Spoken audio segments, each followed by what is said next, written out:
di desa saya itu 100% beragama Katolik.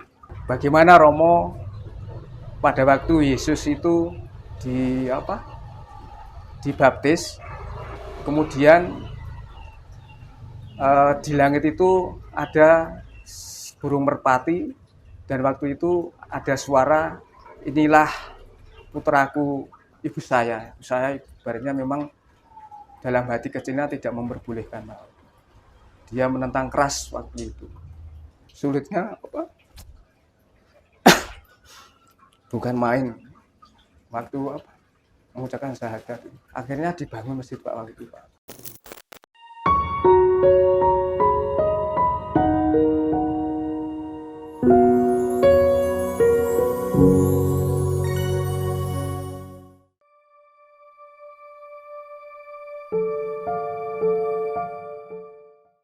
Assalamualaikum warahmatullahi wabarakatuh, sahabat wakaf.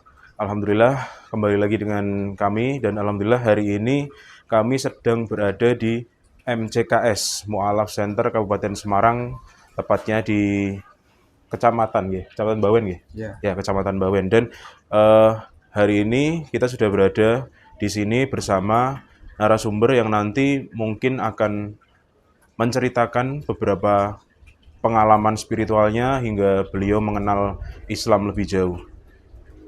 Tapi sebelum masuk ke videonya dan ceritanya, mari kita sama-sama, teman-teman yang belum subscribe, like, comment, and share video Wakaf TV ke teman-teman kalian semua, supaya kami terus semangat untuk membuat konten yang tentunya berhubungan dengan mu'alaf. Monggo Bapak silahkan perkenalkan. Assalamualaikum warahmatullahi wabarakatuh. Waalaikumsalam. Saya nama Juwarman. Tempat tinggal saya di Desa Kerban, Kelurahan Hajosarui, Kecamatan Bawen, Kabupaten Semarang. Saya mengisahkan kisah spiritual saya menjadi mu'alaf. Pada mulanya saya itu di desa saya itu 100% beragama Katolik. 100% beragama Katolik. Di situ saya juga aktif akan kegiatan-kegiatan yang ada di desa saya. Apapun waktu itu tetap saya ikut melakukan semua kegiatan yang bertujuan untuk menguatkan iman Katolik pada waktu itu. Dengan berjalannya waktu itu, lambat laun saya juga mulai berpikir. Pada waktu itu saya masih kecil, itu saya menggembalakan kambing. Menggembalakan kambing di sekitar sekolahan Impres. Nah, di situ waktu itu saya melihat huruf, kalau dibaca itu huruf hijaiyah. Waktu itu saya penasaran, sebenarnya huruf hijaiyah itu apa gitu. Dari situ muncul pertanyaan-pertanyaan seperti itu, ingin ketahuan saya. Dengan berjalannya waktu, saya semakin bertambah umur. Kemudian saya setelah lulus SMA kalau nggak salah waktu itu. Setelah lulus SMA, di dalam SMA tersebut juga diadakan kegiatan keagamaan. Jadi SMA saya itu waktu juga Yayasan Katolik. Ya. Nah, itu waktu itu namanya Virgo Fidelis. Ya, di situ di setiap tahunnya itu ada yang namanya retret. Retret. Nah, retret itu untuk memperdalam keimanan Katolik gitu loh. Pada waktu itu kegiatan tersebut juga disuruh membaca-baca tentang kitab suci, Injil itu. Yeah. Terus waktu itu ada tanya jawab. Terus saya cuma menjawab bertanya, bagaimana Romo pada waktu Yesus itu dibaptis, kemudian Di langit itu ada burung merpati dan waktu itu ada suara, inilah putraku, kepada mulah aku berkenan. Terus waktu itu saya tanya kepada Romo, lah terus itu sebenarnya yang berbicara itu siapa, Romo? Ya. Ya, uh, Allah atau bukan? Karena waktu itu kok Yesus juga disebut waktu itu juga apa, Allah, maksudnya seperti Ya. itu. Ya. Tapi jawaban Romo waktu itu tidak memuaskan. Artinya cuman sudah itu dipercayai saja. Ya. Seperti itu. Terus setelah selesai saya lulus SMA, saya bekerja. Saya bekerja di PT Kanindotech waktu itu. Yang sekarang beralih fungsi menjadi IC, Inti Corpora, yang Oh, oke. ada di situ. Oke. Nah, terus waktu dari itu saya bekerja, saya juga melihat waktu itu orang muslim itu kok seperti eh, apa meninggalkan pekerjaan pada waktu dia sholat seperti itu. Ya. Dalam angan-angan saya dia juga bekerja tapi juga memikirkan akhirat seperti itu. Karena tidak semua bisa melakukan seperti itu kan gitu. Ya. Saya juga semakin penasaran gitu. Terus akhirnya saya ketemu dengan teman sekerja saya di Inti Corpora itu, di Kanindo itu, yang waktu itu namanya Pak Isambodo. Terus dia bercerita banyak tentang saya, tentang masalah Islam waktu itu. Dia ngomong kalau saya Islam karena setiap waktu saya itu mengenal akan Tuhan saya. Maksudnya Allah gitu, seperti itu. Saya berpikir kok mengenal Tuhan dia terus, berarti setiap waktu dia itu harus berhadapan langsung dengan Allah kan, seperti itu. Ya itu terus saya juga berpikir kalau di Katolik kan kadangkala misalnya gitu. Kalau misalkan mau baca tinggal baca. Tapi kalau di Islam itu kan kegiatannya itu kan setiap waktu 5 waktu itu Yeah. dikerjakan terus Yeah. seperti itu. Jadi mengenalnya Allah itu semakin dekat kan, seperti itu. Terus lama itu saya berpikir juga, dan delalah Pak D saya itu juga Katolik. Pas waktu itu kan juga bangun gereja di desa saya. Waktu itu juga ngomong sama saya, "Mbok gereja ini dinggoni setiap waktu sekitar jam 6 di sana istilahnya di sobo lah seperti itu." Kok saya juga berpikir lagi, kok harus disobo gereja itu? Berarti ini pemikiran saya berarti seperti apa yang dilakukan oleh orang-orang Islam, sholat 5 waktu. Nah, terus waktu itu saya masih bimbang-bimbang terus seperti itu. Terus kemudian saya juga sudah dalam hati saya itu juga berkeinginan untuk masuk Islam. Nah, tapi belum tahu waktu itu caranya gimana. Nah, satu-satunya cara itu adalah saya harus menikah dengan orang Islam seperti itu. Ya, harus seperti orang Islam. Nah, terus orang Islamnya ya gimana gitu, seperti itu. Nah, kemudian akhirnya saya juga ketemu jodoh saya di pabrik saya itu. Di Kanindo waktu itu. Jodoh saya di orang-orang Purworejo. Dia menikah dengan saya. Tapi pada waktu pernikahan itu juga banyak resikonya. Tidak semulus maksudnya gitu. Jadi banyak rintangan. Terutama yang menjadi kendalanya itu adalah ibu saya. Ibu saya ibaratnya memang dalam hati kecilnya tidak memperbolehkan. Dia menentang keras waktu itu. Tapi bagaimanapun caranya saya sudah bertekad untuk harus ke Islam kan, seperti itu. Dengan satu jalan ya menikah seperti itu. Terus lambat laun saya juga mengeluh kepada saudara-saudara saya, kakak saya, adik-adik saya, adik saya. Nah, terus gimana ini ya? Terus akhirnya ya mungkin dengan mengeluhnya itu saya dibantu oleh kakak-kakak saya, saudara-saudara saya untuk meluluhkan hati ibu saya agar saya bisa menikah ke Islam waktu itu. Padahal saudara itu masih Katolik semua ya, Pak? Saudara, Yang Bapak cerita itu. Katolik Oh, semua. Jadi keluarga saya itu tapi Katolik semua. membantu untuk Oh, oh, meluluhkan ibu ya. Oh, Tapi dalam hati kecilnya sebenarnya juga nggak boleh. iya. Akhirnya saya menikah waktu itu. Saya menikah. Dalam pernikahan tersebut seolah-olah saya apa ya? Saya apa itu yang butuhan untuk syarat-syarat pernikahan itu semua saya mengurus kayaknya begitu. Dari mahar apa seperti itu. Tapi ya alhamdulillah bisa tercover waktu itu. Terus akhirnya saudara saya, Pak D saya, terus tetangga saya itu akhirnya bisa melamarkan saya ke istri saya waktu itu. Tapi ibu waktu itu tidak ikut. Mungkin dia masih sakit lah. Terus akhirnya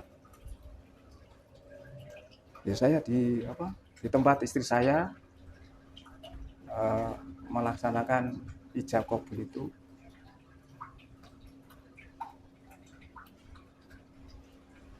Waktu ijab itu saya nggak bisa mengucapkan syahadat. Iya.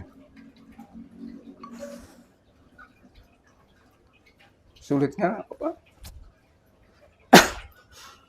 bukan main waktu mengucapkan syahadat.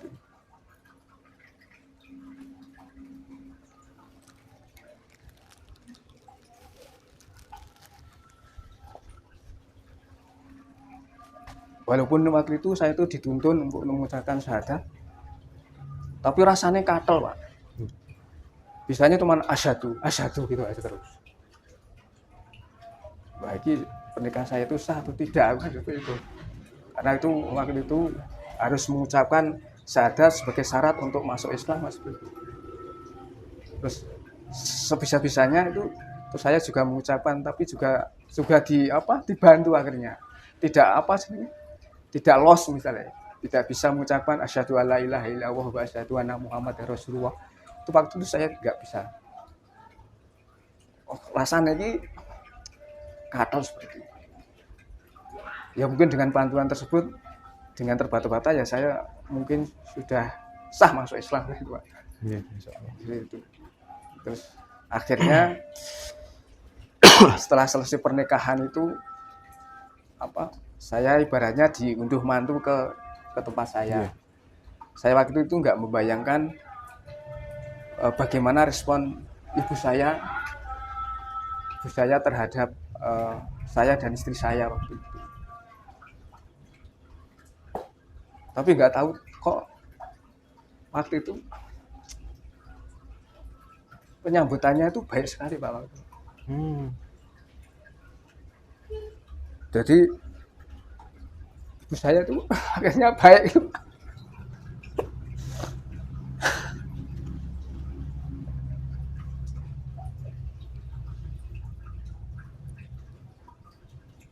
Ibu saya itu akhirnya penyambutannya baik karena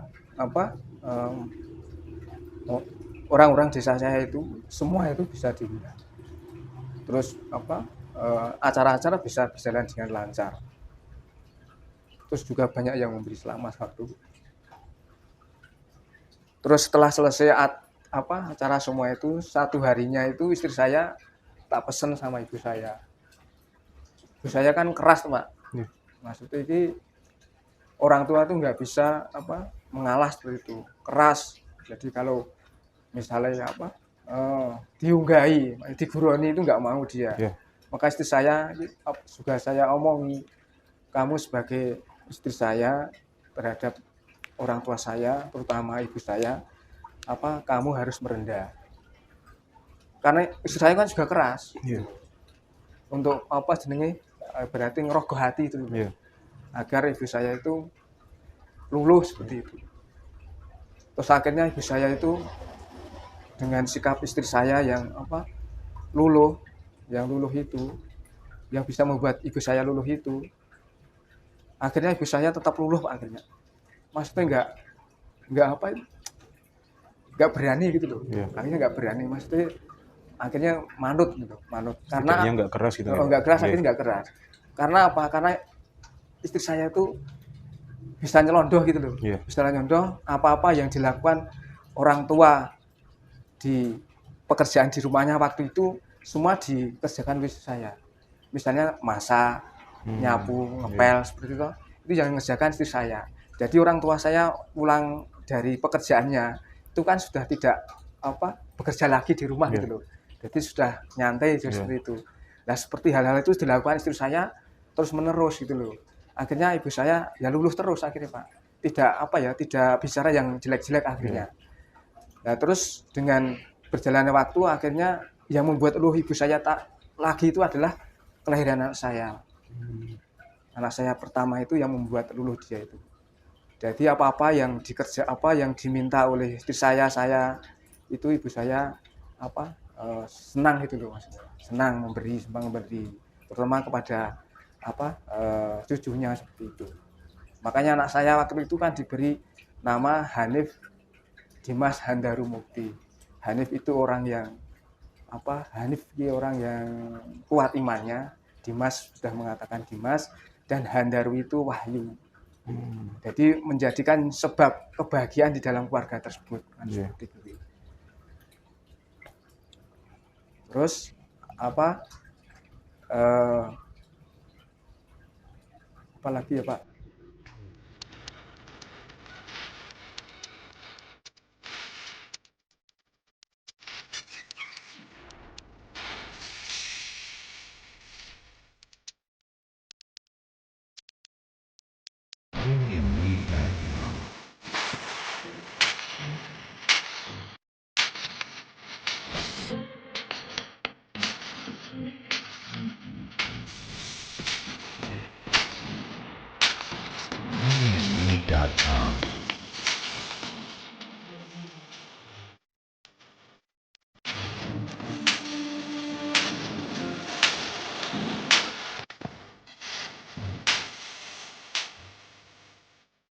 Itu ini Pak, itu Bapak mualaf itu tahun 2000.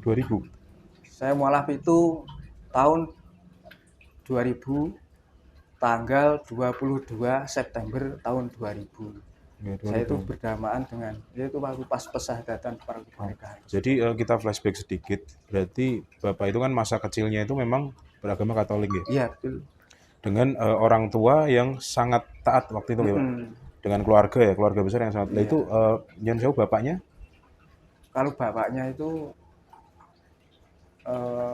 kepercayaan bapak saya. Oh gitu. Jadi yang taat itu justru dari ibu ya? Iya, dari ibu dan saudara-saudara gitu. saudara saya. Jadi ketika Bapak sudah mengenal Islam dengan melihat teman-teman Bapak tadi ya, di pabrik ya Pak ya? Iya. Itu akhirnya Bapak tertarik dengan Islam. Iya. Akhirnya bertemu dengan istri. Nah itu sebelum menikah, syahadat itu saat menikah atau sebelum menikah Pak? Pas waktu menikah. Oh pas itu sekalian ya berarti ya? Sekalian. Oh berarti itu dibantu dengan syahadat itu ya? Dan setelah itu alhamdulillah ibu yang dulunya keras ya Pak ya, Iya. dengan perpindahan Bapak ke Islam, Iya. akhirnya ibu luluh ya, Iya. gitu ya. Luluh dan sampai sekarang alhamdulillah, sekarang masih Pak ibu? Sekarang alhamdulillah sudah Oh, alhamdulillah. Okay. Jadi sampai akhir hayatnya ibu setidaknya menerima ya Pak dengan itu, dengan apalagi dengan dirinya putra pertama Bapak waktu itu ya. Jadi ibu tambah. Ya, jadi kalau ini Pak, orang pertama yang memperkenalkan Bapak Islam atau membantu Bapak itu untuk gini loh Islam. Terus misalnya Bapak nggak tahu apa gitu, tanya ke siapa gitu, siapa Pak? Ya teman saya di Kandu itu, Pak Isyambado itu. Oh gitu. Pak Isyambado itu. Dan waktu itu Pak Is itu mengajak atau enggak? Maksudnya tidak mengajak. Tidak mengajak. Cuma dia itu hanya memberi masukan-masukan saja. Jadi tidak mengajak ayo ke Islam, tidak. Hanya saya juga berpikir-pikir saja gitu. Terus setelah perpindahan akhirnya ibu yang awalnya tidak menerima tadi, terus keluarga besar Pak, keluarga besar ketika Bapak memutuskan untuk maksudnya kan tadi ada beberapa yang kata Bapak mendukung untuk membantu ngomong dengan ibu ya.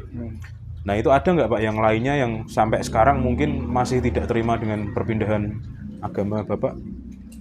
Ya kalau alhamdulillah apa sudah menerima. Sudah menerima ya? Nah, dan apa eh, waktu saya masuk itu sudah pada menerima, apa kesenangan saya itu kepada keluarga besar saya itu, saya malah kadang kalau diingatkan terus Pak. Maksudnya waktunya sholat sudah harus sholat. Oh, Masya Ibu Allah. saya juga seperti itu. Ya. Waktunya sholat harus sholat gitu. Nah apa itu terus waktu itu kan belum ada masjid di desa saya Pak. Gitu. Terus setiap saat itu saya harus misalnya mau Jumatan atau misalnya mau sholat berjamaah itu harus ke masjid yang lain seperti itu. Nah, akhirnya di tempat saya itu ada yang memberi tanah apa yang terus Kenapa Pak? diwakafkan Oke. seperti itu.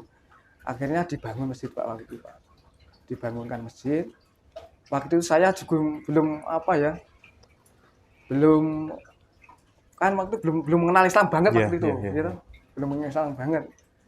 Terus akhirnya saya juga tidak aktif di dalam apa kegiatan Islam tersebut gitu. Yang aktif mereka-mereka yang benar-benar gentol-getol terhadap pembuatan masjid tersebut gitu loh. Nah, terus berjalannya waktu masjid tersebut dibuat berjamaah, Pak. Iya. Saya itu belum ada niatan untuk berjamaah ke masjid saya sendiri gitu loh. Nah, waktu itu pas saya itu dengan istri saya itu pergi pergi terus setelah pulang itu kalau nggak salah itu hampir maghrib Pak. Saya melihat dari gapura saya itu mereka orang-orang Islam yang ada di desa saya itu apa banyak terus berjamaah gitu Pak. Terus saya kan melihat Pak, kok ada berjamaah ke sana. Nah, terus akhirnya saya ngomong sama istri saya, "Bu, kamu saya ingin ke masjid." "Ya Pak, nggak apa-apa, kamu masjid sana." Saya ke masjid Pak. Di situ saya juga jelas nggak tahu berjamaah lagi gimana, terus Iya. bacanya gimana saya nggak tahu. Nah, terus akhirnya saya ya ikut aja gitu Iya. aja. Nah, karena saya waktu itu dibeling sama apa kakak dari istri saya Iya. yang ada di Magelang. Dia ngomong gini Pak, kamu itu masuk Islam itu sudah benar, tidak salah. Apa mantap saja gitu loh, Iya. mantap saja. Terus nggak usah khawatir seperti itu. Nah terus istrinya ini tadi kakak saya tadi juga ngomong, kamu sementara misalnya belum bisa tentang Islam, kamu ikut saja misalnya pas pada waktu sholat itu seperti roboh-roboh pohon pisang. Iya. Artinya misalnya rukuk, sujud, Boleh. Nah, seperti itu, pokoknya seperti itu. Oh ya siap gitu. Nah akhirnya waktu itu pas berjamaah di desa saya juga seperti itu, saya lakukan seperti itu. Saya lakukan seperti itu. Akhirnya saya juga ingin kan Pak, ingin tahu apa Islami gimana toh akhirnya. Nah, di situ imamnya terus dia menawarkan kalau mari kita ngaji sama-sama. Nah, dari situ saya akhirnya belajar Islam. Tentang belajar bagaimana sholat, terus bagaimana hukum-hukum Islam seperti itu. Itu lama itu Pak. Malah terus akhirnya saya diajari juga membaca tadi huruf hijaiyah, alif ba ta sya habis sebenarnya itu seperti itu. Akhirnya walaupun sekarang itu ya belum banyak banget tapi sebenarnya sudah mengenal lah seperti itu. Terus lambat laun akhirnya saya juga aktif terus ke masjid Pak. Saking senangnya gitu loh Pak, senangnya gitu. Karena saya diomongin sama guru saya tadi, sebisa mungkin kamu berjamaah di masjid. Apapun yang terjadi misalnya seperti itu. Akhirnya saya semakin kuat saya, terus akhirnya saya ke masjid. Setiap ada peluang saya ke masjid, harus ke masjid Pak. Tapi misalkan memang nggak bisa ya karena pekerjaan ya Pak, lain. Terus akhirnya saya ke masjid terus hingga sekarang.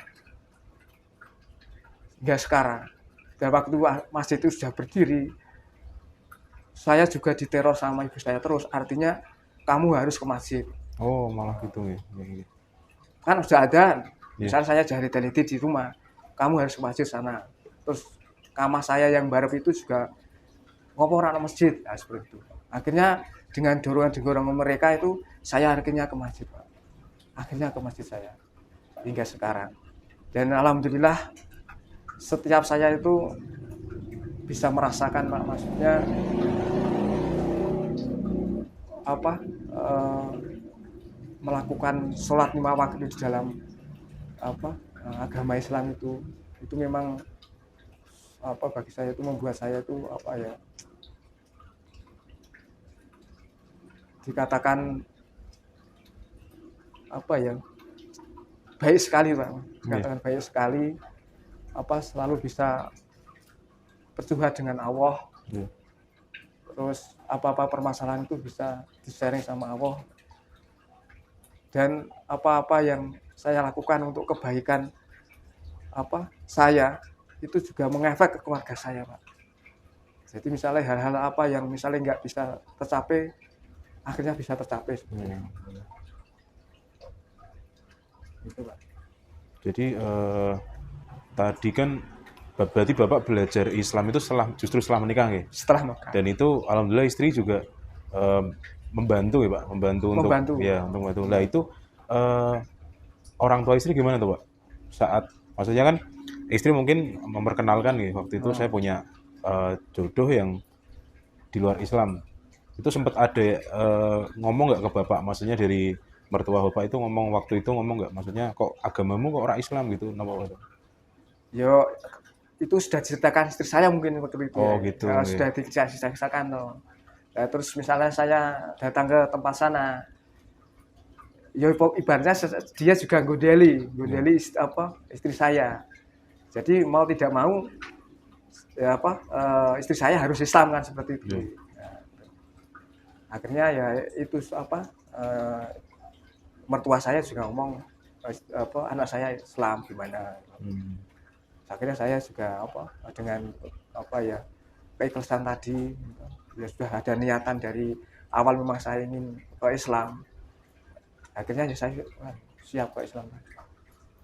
Terus sebelum Bapak mengenal Islam itu, Bapak melihat Islam itu seperti apa? Kan biasanya orang itu melihat Islam dengan kekerasannya atau gimana gitu ya, Pak, kebanyakan gitu. Lah waktu Bapak sebelum Islam itu melihat Islam bagaimana, dan setelah Bapak masuk ke Islam itu perbedaannya itu apa, Pak, dengan agama sebelumnya? Maksudnya mungkin sebelumnya Bapak seperti ini terus sekarang jadi gini, itu ada nggak, Pak, perbedaannya? Ya ada. Kalau orang Islam itu yang waktu itu saya melihat kan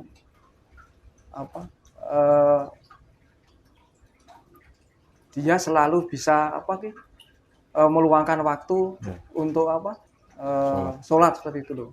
Apalagi mereka pas waktu sholat itu bisa di masjid itu, dan ditempuh dalam waktu 5 waktu itu sering gitu loh. Jadi membuat saya itu kok merasa koyoke enak men. Sepertinya Islam itu membuat ringan gitu, Pak. Maksudnya ringan bisa beristirahat, buat istirahat gitu loh. Jadi tidak mengejar-mengejar terus akan pekerjaan, tapi bisa untuk membuat istirahat juga gitu loh. Jadi malah justru itu meluangkan waktu untuk istirahat juga. Seperti itu kan, seperti itu gitu loh. Terus kalau saya melihat istri itu kan juga penutupan aurat gitu loh.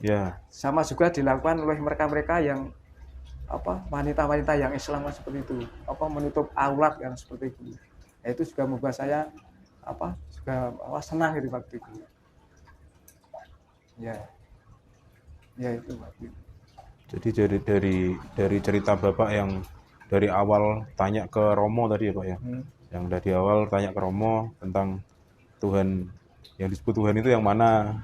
Itu dengan pasti jawaban kebanyakan gitu, Pak. Saya banyak bertemu dengan mualaf, kebanyakan kalau tanya dengan romonya itu ya udah diyakini saja, ya udah diyakini saja. Mungkin banyak yang tidak puas dengan jawaban itu yang pertama tadi teman-teman. Dan yang kedua yang masya Allahnya itu ibu yang dulunya tidak maksudnya kurang ya Pak, kurang setuju. Akhirnya ketika itu yang kamu pilih ya harus dilakukan, gitu Pak. Ya. Kayak contoh seperti azan, sholat ya harus sholat. Iya. Jadi emang imannya mungkin emang dari keluarga Bapak emang sudah tertancap kuat nih Pak, imannya itu. Jadi apapun yang agama yang dipilih ya harus didalami ngoten gitu. Iya.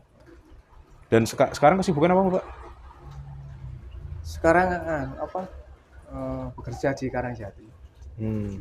Ya, Hari-harinya berarti kerja ya. bekerja saja.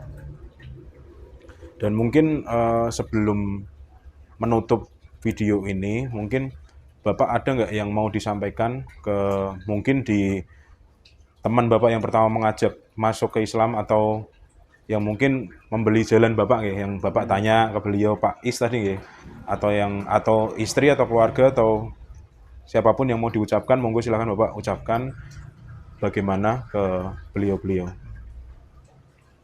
Terima kasih kepada teman-teman atau handitulan yang telah menjadikan saya mualaf,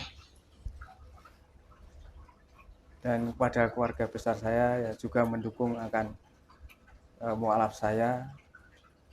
Semoga dengan mualaf ini kedepannya saya menjadikan saya mualaf yang baik, mualaf yang berguna bagi sesama, bermanfaat bagi keluarga dan bagi semuanya.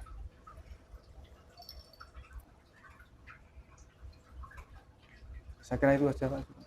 Mungkin untuk istri atau keluarga yang sudah menemani selama ini Bapak. Oh ya, untuk keluarga saya, istri dan anak-anak saya, terus tingkatkan keimanan Islam. Jangan sampai luntur, selalu bahu-membahu, dukung-mendukung dalam suatu keluarga agar keimanan Islam kuat sampai ajal menjemput. Ya mungkin seperti itu ya, sahabat wakaf dimanapun sahabat berada.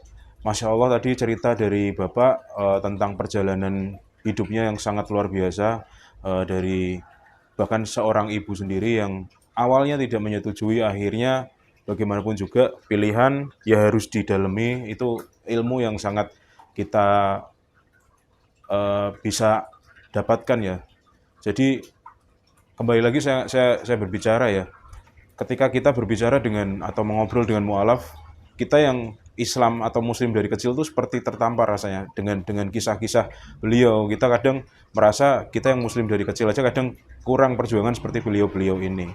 Dan mungkin seperti itu aja video saat ini yang ada di MCKS Mualaf Center Kabupaten Semarang.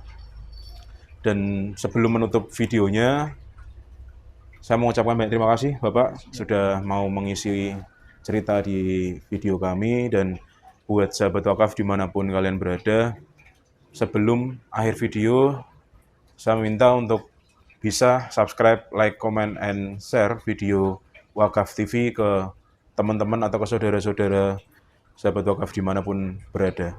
Mungkin seperti itu, kurang lebihnya terima kasih. Assalamualaikum warahmatullahi wabarakatuh. Waalaikumsalam. Jadi salah satu hambatan di jalan ya ini nih. Nah ini salah satu.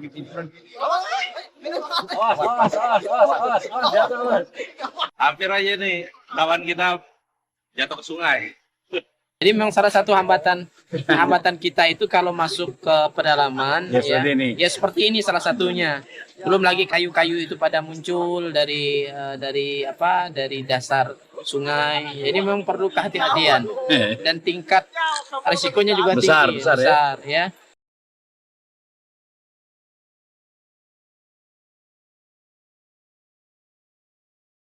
Ya begini kondisi ketika kita masuk ke pedalaman Sintang, Kalimantan Barat, kita memang harus bisa membaca kondisi sungai, kondisi alam. Kalau pada saat air naik, kita aman. Pada saat air surut, maka kondisinya kita harus berhati-hati. Pada siang hari ini kita akan berangkat menuju Desa Mentatai. Dalam perjalanan insya Allah bisa ditempuh nanti bersama dengan tim kurang lebih 6-7 jam. Pada malam hari nanti kita akan bertemu dengan warga umat Islam yang ada di pedalaman Desa Mentatai.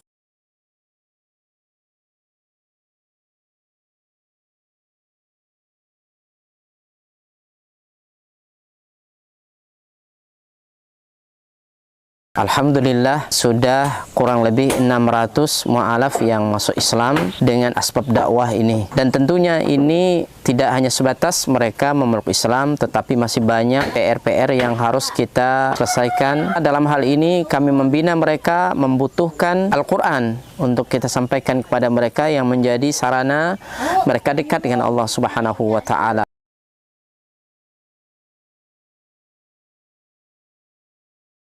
Kami berharap dan mengharapkan bantuan dari seluruh kaum muslimin untuk mensupport dakwah ini dengan berwakaf Al-Quran di Badan Wakaf Al-Quran.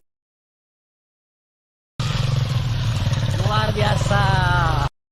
Kaum muslimin yang dicintai oleh Allah Subhanahu wa Ta'ala, perlu kita ketahui bahwa pondok ini sangat dibutuhkan karena memang di sini sangat minim akan bahkan mungkin bukan lagi dikatakan minim, memang tidak ada lembaga semacam pondok pesantren yang berdiri di Desa Nangat Tempunak ini. Yang kedua adalah kerusakan akidah. Ya, jadi di sini jika tidak ada pesantren ini rusaknya luar biasa. Apalagi memang pemurtatan sangat kuat di Desa Nangat Tempunak ini. Jadi memang misionaris-misionaris itu masuk kemari itu dengan materi yang kuat, ya, dengan iming-iming yang kuat. Dengan adanya pondok pesantren ini mengkader anak-anak para mu'alaf, ya, dari suku Dayak yang berasal dari pedalaman ini sangat mudah. Jika mereka sudah belajar agama, kemudian mereka sudah paham dengan agama dan mereka sudah hafal Quran, mereka akan kita kembalikan ke kampung-kampung mereka.